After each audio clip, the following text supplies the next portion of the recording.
Opa, tudo bem? Eu sou o Luiz Camargo e seja muito bem-vindo. Se liga nesse vídeo.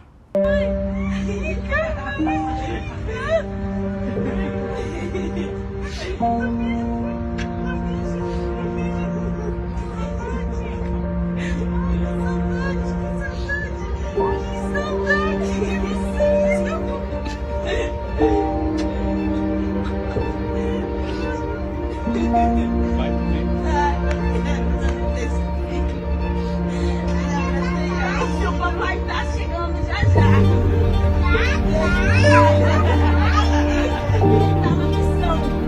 Ele tá na missão ainda. O que estamos vendo é o registro do momento em que uma mãe, que foi temporariamente posta em liberdade, reencontra seus filhos após passar 6 meses na prisão.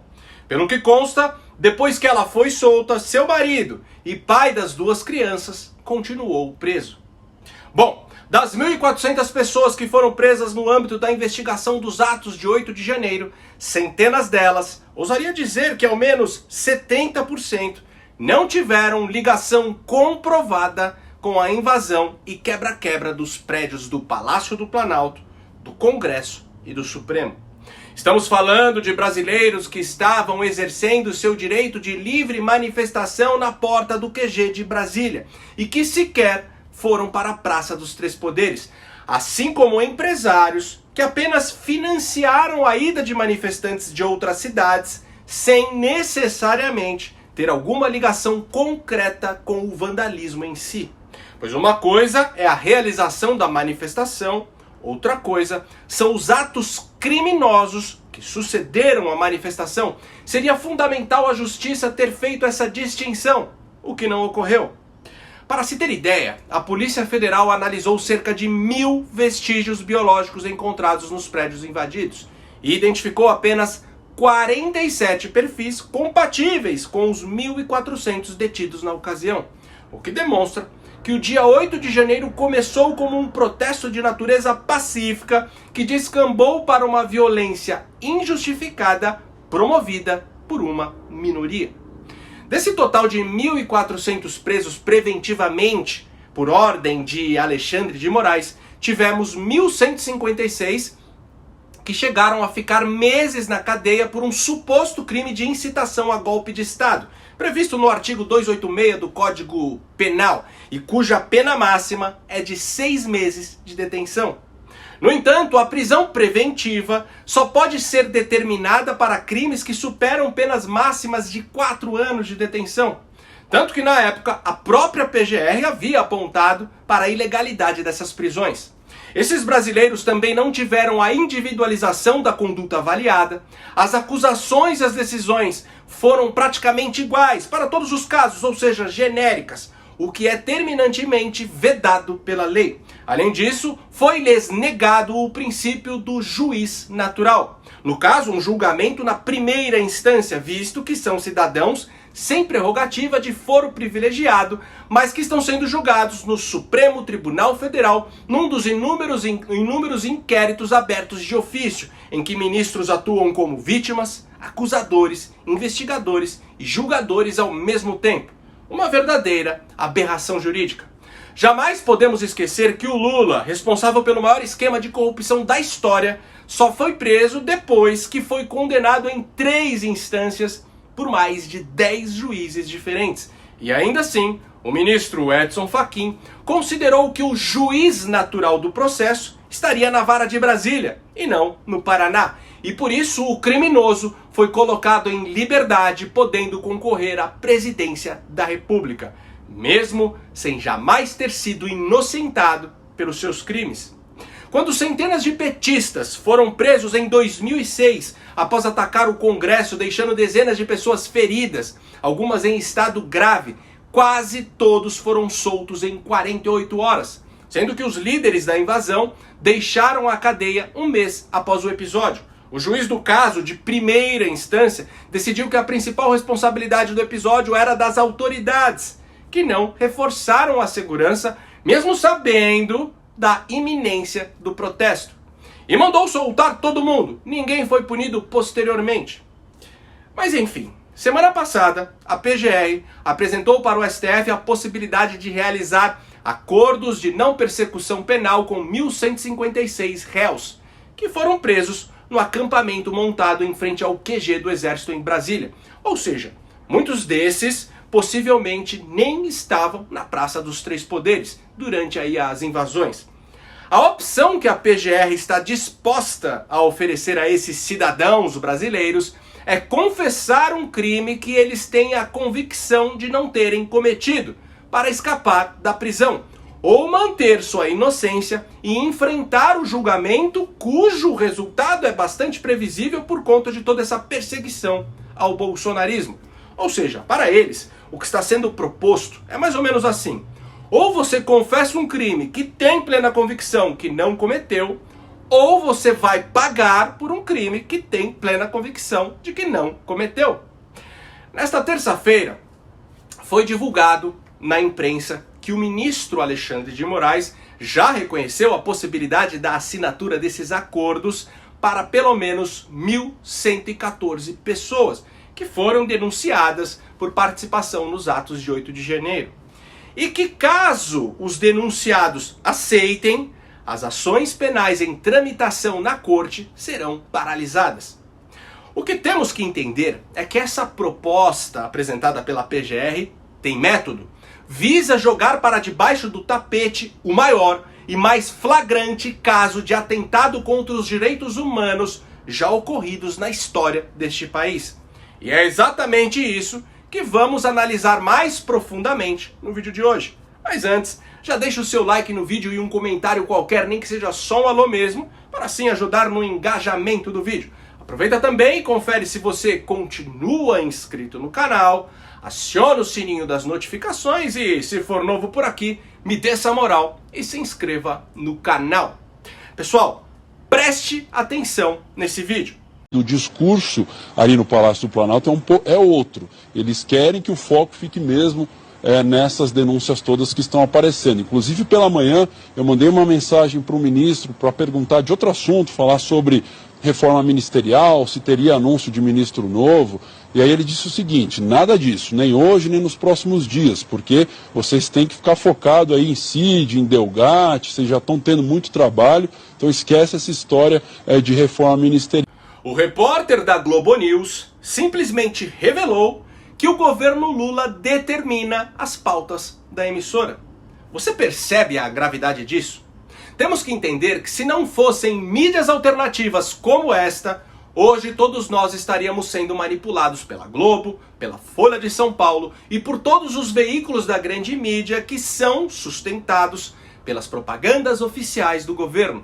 É exatamente por isso que tudo que o Cachaça e sua quadrilha mais querem é regulamentar as redes sociais, pois de outra forma eles jamais poderão manipular a população como faziam antes. Diante disso, seu apoio ao jornalismo independente é fundamental. Como você já deve saber, por conta dessa perseguição sumária às vozes conservadoras nas redes sociais, este canal continua desmonetizado. Desde setembro do ano passado, eu não ganho nem um centavo para fazer conteúdo aqui. Sendo assim, considere ser um patrocinador do canal. Você pode fazer isso de duas maneiras: contribuindo com qualquer valor através do nosso Apoia-se, o link está aqui na descrição do vídeo e também fixado no primeiro comentário, ou você pode contribuir através do Pix. Minha chave Pix é o e-mail luiscamargopix@yahoo.com. Luiz Camargo Pix, tudo junto, luiz com z, @yahoo.com. É só .com, não tem BR. Se desejar, dê um pause aí no vídeo para fazer a sua contribuição, que eu ficarei imensamente grato. Afinal, agora eu só posso contar com você. Feito? Então vamos lá. No dia 9 de janeiro deste ano, cerca de 2.000 pessoas foram detidas por supostamente terem participado dos atos de vandalismo um dia antes. Essas pessoas estavam na porta do QG de Brasília.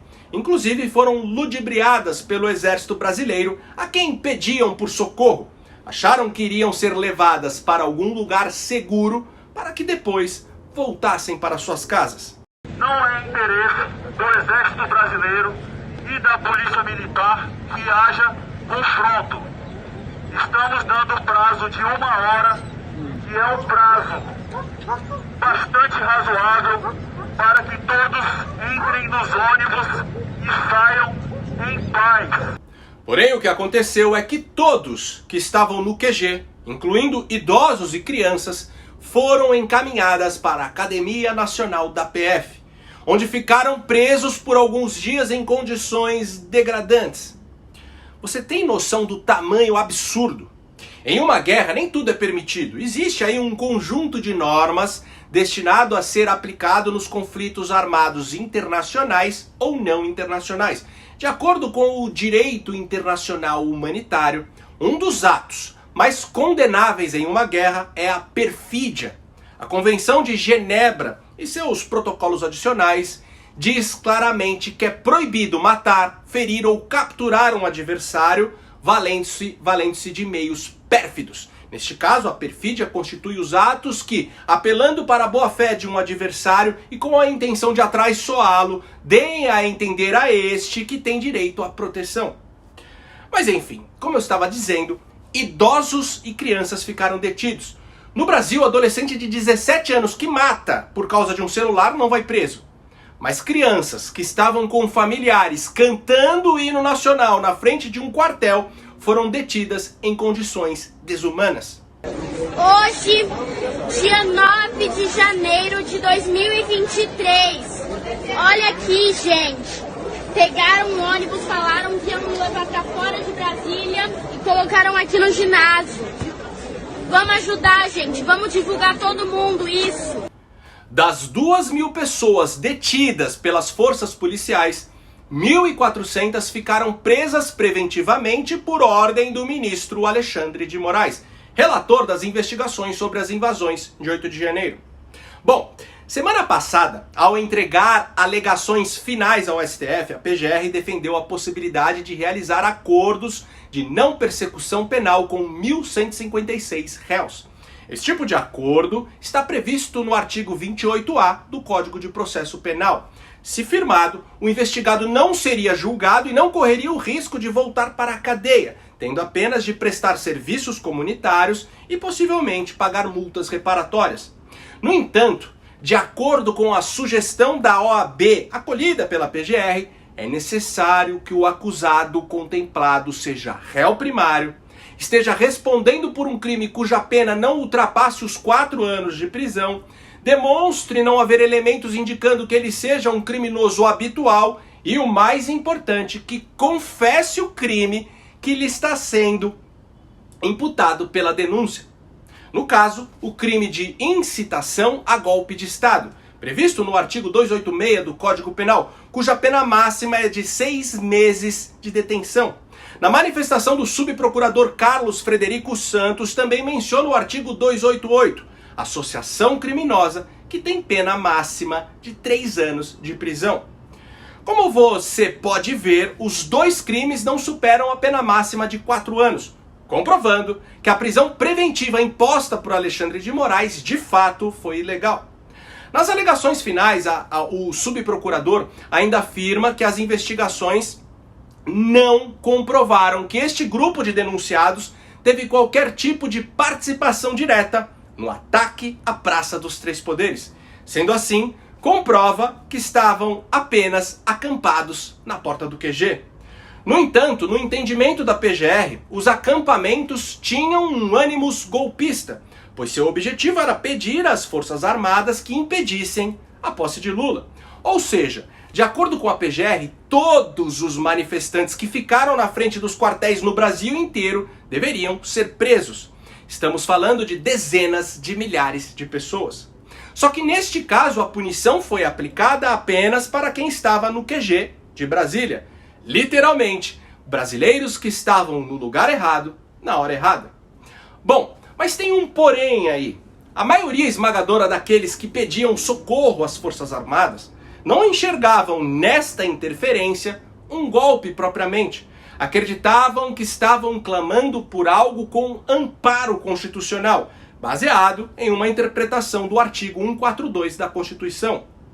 Agora, se essa interpretação é equivocada ou não, isso não vem ao caso, mesmo porque essa situação é prevista no artigo 20 do Código Penal. Se chama erro sobre elementos de tipo. Abre aspas.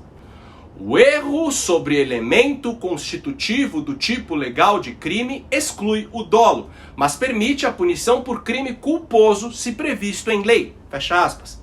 Tem também o artigo 21 do Código Penal. Abre aspas. O desconhecimento da lei é inexcusável. O erro sobre a ilicitude do fato, se inevitável, isenta de pena. Se evitável, poderá diminuí-la de 1/6 a 1/3. Fecha aspas. Ou seja, esses dois artigos já dificultariam uma responsabilização objetiva dessas pessoas, quanto mais prisão. Ainda assim, a PGR ofereceu a esses 1.156 cidadãos brasileiros duas opções. Confessar um crime que eles têm a convicção de não ter cometido para escapar da prisão, ou manter sua inocência e enfrentar um julgamento em uma justiça que não respeitou o juiz natural, que não seguiu os critérios legais para a determinação de prisão preventiva, que não aplicou a individualização da conduta e que está fazendo de tudo para extirpar do país aquilo que eles chamam de bolsonarismo.